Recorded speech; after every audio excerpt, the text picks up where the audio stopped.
Vamos mergulhar hoje numa perspectiva, olha, bem diferente sobre demônios, sobre a humanidade e até sobre a origem do mal. É bom se preparar porque o que a gente vai explorar aqui, com base em algumas fontes bem fascinantes, pode balançar muitas das ideias que a gente tem como certas. A melhor coisa seria jamais ter existido. A segunda melhor é morrer logo. Já imaginou receber um conselho desses? Pois é, esse foi o conselho que o famoso rei Midas gastou uma fortuna e o poder do seu exército para conseguir ouvir. Mas por que um ser sábio daria uma resposta tão sombria? É esse o mistério que a gente começa a desvendar agora. A história é fascinante. Dizem que o rei Midas, movido por uma curiosidade quase filosófica, não mediu esforços. Ele passou anos caçando Sileno, que era tido como um demônio sábio, só para conseguir fazer uma única pergunta para ele. Essa é a pergunta de $1 milhão, não é? E para a gente conseguir entender essa resposta tão pessimista de Sileno, a gente precisa primeiro dar um passo para trás e redefinir o que, segundo essas fontes, é exatamente um demônio. E aqui está a chave para desvendar o mistério de Sileno. É preciso abandonar aquela imagem moderna que a gente tem de demônios. As fontes que baseiam essa análise descrevem algo muito, mas muito diferente de espíritos malignos que saíram do inferno. O contraste aqui é chocante. De um lado, a nossa ideia cultural, né? Demônios como espíritos do mal. Do outro, o que a fonte descreve. Uma espécie física, de carne e osso, super diversa e complexa, que existiu muito antes da gente, e que não era inerentemente má.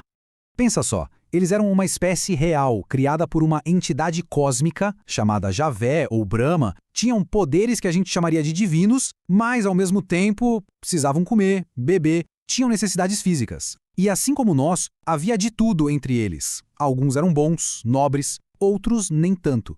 Eles não tinham culpa da natureza que receberam.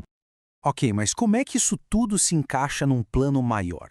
Bom, a existência dessas criaturas, segundo a fonte, fazia parte de um gigantesco experimento cósmico. Era uma tentativa do Criador de gerar espécies que pudessem ajudar no progresso do universo.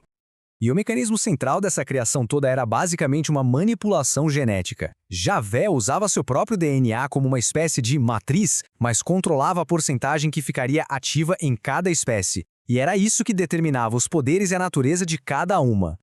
E aqui a gente vê a diferença fundamental entre eles e nós. Os demônios tinham uma porcentagem altíssima de DNA ativado, o que dava a eles poderes incríveis, como voar, mudar de forma. Já a nossa espécie, o Homo sapiens, foi criada com apenas 3% de ativação. Só o basicão mesmo para sobreviver. E aqui está o ponto-chave, a grande ironia. O maior poder desses seres, uma longevidade de milhões de anos, virou a sua maior maldição. A existência se tornou um fardo. Um ciclo sem fim que simplesmente não permitia a evolução espiritual. Eles ficaram estagnados, presos na própria mortalidade. Tá, então se os demônios eram tão poderosos, por que a humanidade foi criada de forma tão limitada? É exatamente aqui que a história dá uma virada surpreendente e revela o nosso papel único no cosmos. De acordo com essa visão, a morte é a invenção mais bela e sábia do universo. A nossa vida curta não é uma fraqueza. Muito pelo contrário, é o que nos permite progredir. A cada nova vida, uma nova chance de evoluir. Algo que aqueles seres quase imortais simplesmente não conseguiam fazer. Então o plano era esse. Nós fomos projetados para sermos frágeis. É na nossa luta, nas nossas perdas, na nossa capacidade de agir com dignidade mesmo na derrota, é aí que mora o nosso verdadeiro propósito. Nós é quem prestamos decência a todo esse processo cósmico, ensinando quem sabe até mesmo ao nosso Criador. Certo, mas se os demônios originais eram essa espécie antiga, de onde veio a imagem do diabo com chifres que a gente conhece tão bem? A resposta, pasmem, não é mitológica, é histórica. A transformação foi inacreditável. O que começou como um símbolo de sabedoria suprema, os chifres, foi totalmente distorcido.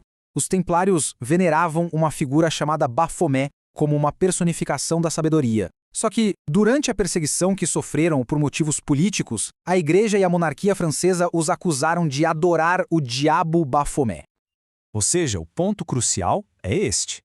A figura do diabo chifrudo, tão presente no nosso imaginário, não é um registro de uma entidade do mal ancestral. Foi o resultado de uma armação, uma manobra política para destruir uma ordem que tinha ficado rica e poderosa demais.